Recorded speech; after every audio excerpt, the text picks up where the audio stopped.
Hey, this is Eddie from Eddie's Coaching, and the topic of today's video is actually the 5 steps of sales. Now, if you're running a small business and you're out there and about trying to sell your product but you're not really sure exactly how to do it, this is for you. So let's kick it off and go through the 5 steps. So, number 1, first thing you're going to need to do when you're talking to people face to face is you're going to need to introduce yourself. Now, there's a couple of key important things here when you're doing your intro, and that is you need to have enthusiasm, you need to have eye contact, and you need to smile at people, okay? So if you're doing that, you've got the C principle down pat. Smile, eye contact, and enthusiasm. Now, the more enthusiastic you are with people, the more they're going to like you, okay? So this is going to make people want to buy your product. It's a good way to introduce yourself, and it takes away the barriers to entry for people walking up and approaching you. The enthusiasm and the eye contact is going to give you the ability to really zone in on people, grab their attention, and prepare them for the rest of your pitch, okay? The second part of the 5 steps, I'm going probably a bit quick, but you can write this stuff down later and take a screenshot of it, is the short story, okay? Now, any time you're selling, there's always going to be a bit of resistance to your sell, okay? So, you need to start off with a short story. It legitimizes why you're there, why people would buy off you, and it gives them a sense of, okay, this guy's not just selling to me, but they're actually trying to give me some value, give me something that I can take away.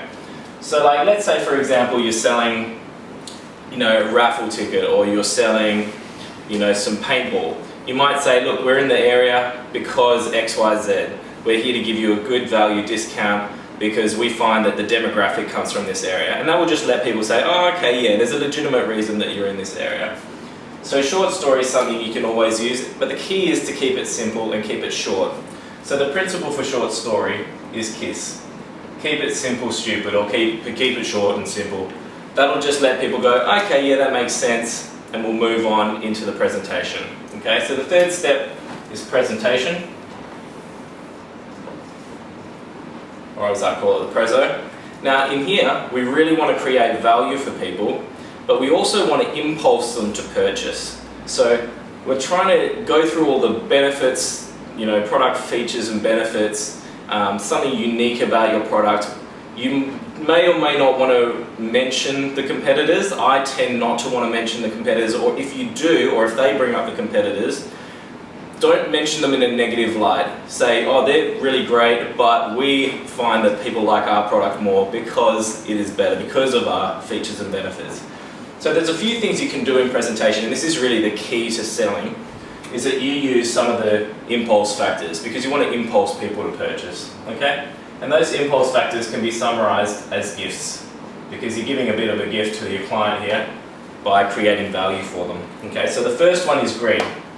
Now, everybody's greedy. We all want to get something better out of life, and it can be used as an impulse because, for most people, if you're buying a product, you're using it to get some value, to get something for yourself. So make sure you're making sure that they know that they could get something. So raffle tickets are a perfect example.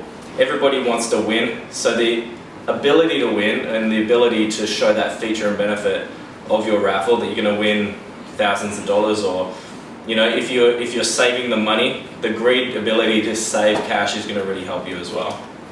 Okay. As far as indifference, which is the second impulse factor, yes, we want to be enthusiastic, and yes, we want to show people that we're keen for them to purchase, but we don't want them to think that we're needy for the sale. A lot of salesmen make this mistake. I bought a car recently, and you could really see that the salesman needed that purchase, and I could see that technically he was doing indifference in a way to make it seem like anyone could buy that car and it would be me that would miss out. Okay, so this sort of leads into one of the other impulse factors. But the problem was I could see the neediness in the sale. So if you use indifference like, look, I've sold 100 of these today, this is a great product, I know it's good for you, but if you don't purchase, it's not going to worry us too much. I mean, you wouldn't want to say that exactly, but if you show a level of indifference to the purchase, they will be more inclined to think, oh, well, this guy doesn't need the sale. It's more about how good it is for me. That's what he's pitching for. The F in gifts, fear of loss. Everybody fears losing out, and this is a huge one for small business sales.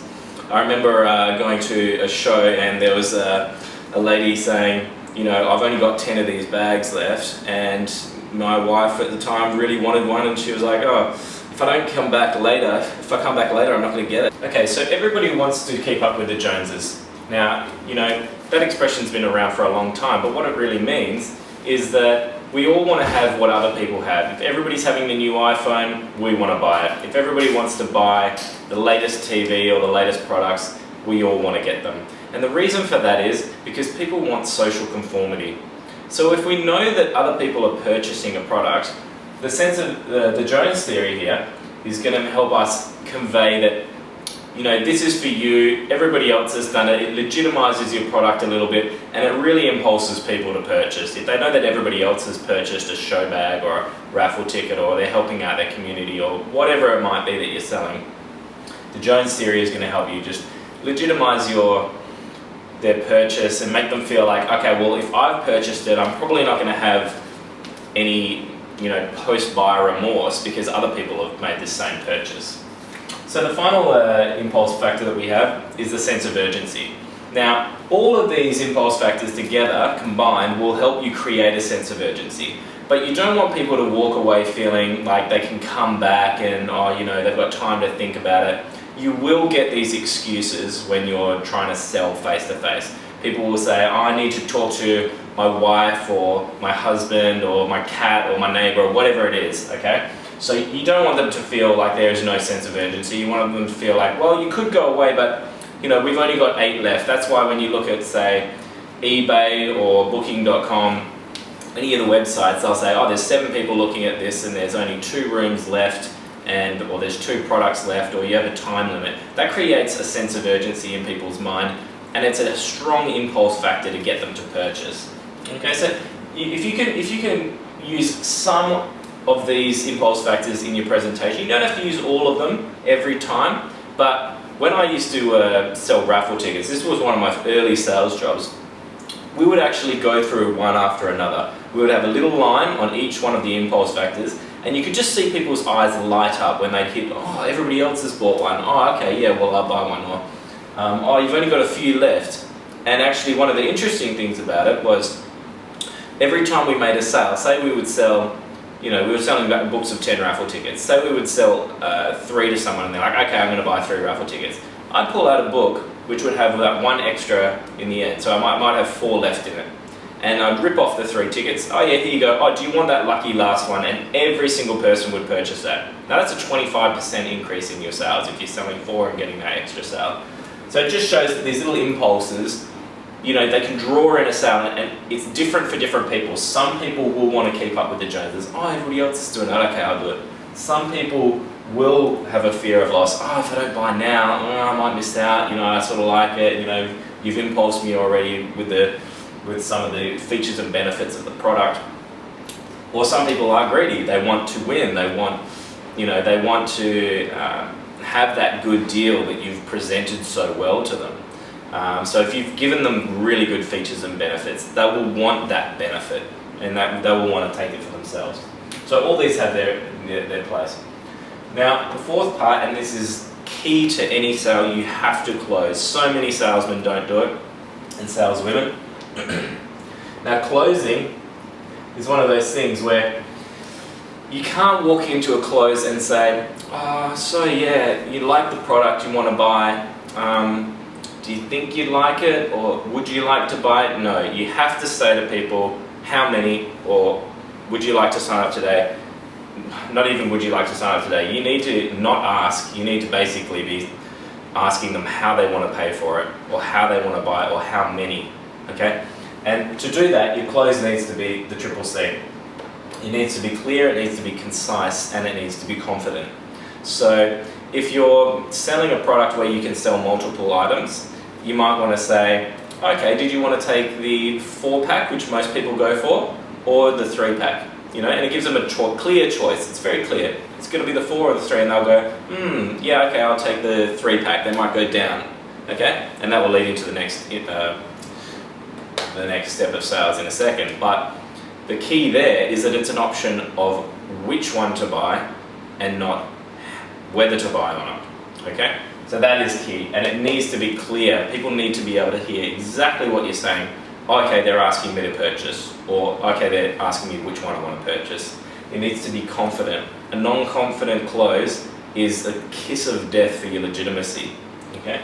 And it needs to be concise. You don't want to take forever asking people how they want to do things, how they're going to pay, you know, is it going to take this long, do they have the cash, you know, how much they earn, all this stuff. And you don't want to go into that. It needs to be, bang, we're ready to purchase. Would you like that one or that one? Okay, cool, I can swipe that now. Okay, that's going to speed up your close. It's going to make people's impulse roll right out onto the table, and it will allow you to make a lot more money that way.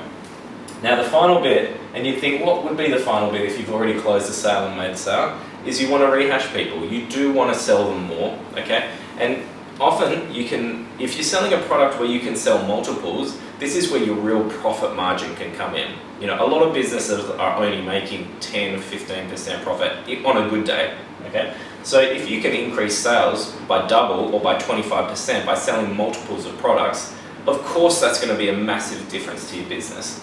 So the last part is the rehash. And the rehash, unlike any of the other steps, is actually in itself the principle. So it's remember that every sale has that everyone has a hidden sale. Okay. Now, every single person that comes and purchases would love to have that extra feature and benefit of your product. I know when I purchased my car, I was in a bit of a state where I needed to get another car because I had no car and I was running out of time on my insurance on my rental car. So I just needed to close that sale. Now, the salesman was really had given me a sense of urgency, so I was ready to sign on the line, bought the car, but then of course there was other things I needed to add on. I needed to get floor mats, I needed to get a boot liner for my ute tray, all this type of thing. Now at the end of the day, that business failed to rehash me. They failed to lock in those final pieces of sales and final bits of profit margin. Now, you know, if you're not doing that, your business is going to have that little bit less that they can work with. You know, you're not going to be able to work with your extra 20%, your extra 10% that you might be making out of those sales for the next time you start up an event or whatever. And so that's really going to help not just you in your individual sales numbers, but it's going to help your business grow overall. So in summary, you know, if you are doing all these things, if you're impulsing well, if you're keeping things simple, and if you're closing concisely, you're going to have much better sales volume. You're going to be increasing your business. Now, if you go online, you'll have a look at these. You can look at them all up. These are tried and tested techniques. If you don't trust me, go online, have a look. And there's a lot of people that will add in other steps. It depends on what type of sales you're doing. This is for basic face-to-face sales for small businesses. Okay? So I hope you guys got some value out of that talk. And don't forget to like and subscribe. And I'll see you next time.